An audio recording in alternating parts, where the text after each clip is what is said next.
I think we've had, we've had a lot of doubters and we've had a lot of naysayers throughout the entire season. So we just use that as motivation, as a chip on our shoulder when we go out. And we think we're pretty good if we take care of the football and do what we want to do on offense and defense. Then we can compete with anyone in the country. Sure.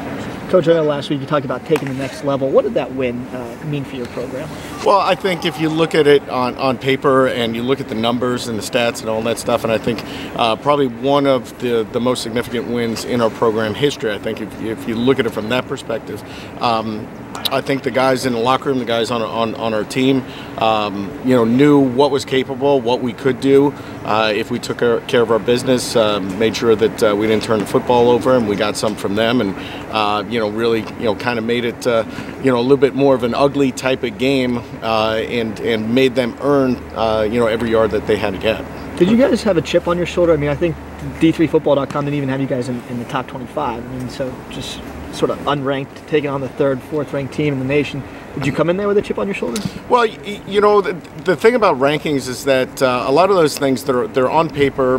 You look at stats, you look at maybe common opponents, you look at wins and losses and margin of victory, you look at NCAA stats and what teams are doing and stuff like that. So I understand where people are coming from when they're doing rankings. But at this point in the season, when you have last week was the top 16 teams in the country, now top 8 teams in the country, there's not a huge separation between those teams. It comes down to execution. It comes down to seniors that have been in the program for a number of years. So for us, we look at it maybe as a George Mason, a VCU, a Davidson, where those teams in the NCAA basketball tournament, those they're primarily senior-driven teams, and we're in a lot of regards we are that. We have 27 seniors on our team, and we might not get the recognition of some of those those teams that are in the top 5, but we have guys who have played a lot of football and have been very successful here.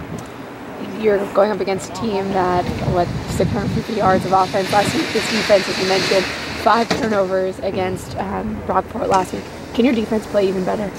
Well, we'll see. We've got another huge challenge. They're very dynamic and explosive on offense. One of the top, if not the top team as far as scoring, as far as yardage in the country. I mean, you look at those stats. So that's going to be a tremendous challenge for our guys on D. But I know they're excited to get after it. Still think at this point in the season we still haven't played to our highest potential yet. And I think it's something that's pretty scary, and it's kind of awesome. We get all three parts of the defense: D-line, linebackers, and the DBs. When they're all playing together, it's a special thing. How do you reach that potential? We just gotta make sure we play clean. We gotta make sure there's no mental mistakes. That's the biggest thing. Make sure there's no blown coverages. Make sure everyone's on the same page. And that's still something that we've had a couple lapses through the game. I think we definitely need to step it up for Hopkins. What does it mean to you to see the success this program has had? It's pretty unreal.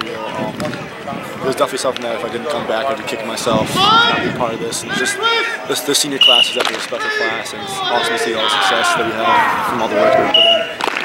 How do you carry that defensive momentum from last week into this week, knowing that you're going up against a team that took 40, 50 points like each other? We just keep it, whatever our motto is for the whole season for our team is one play warriors, and we just keep that going.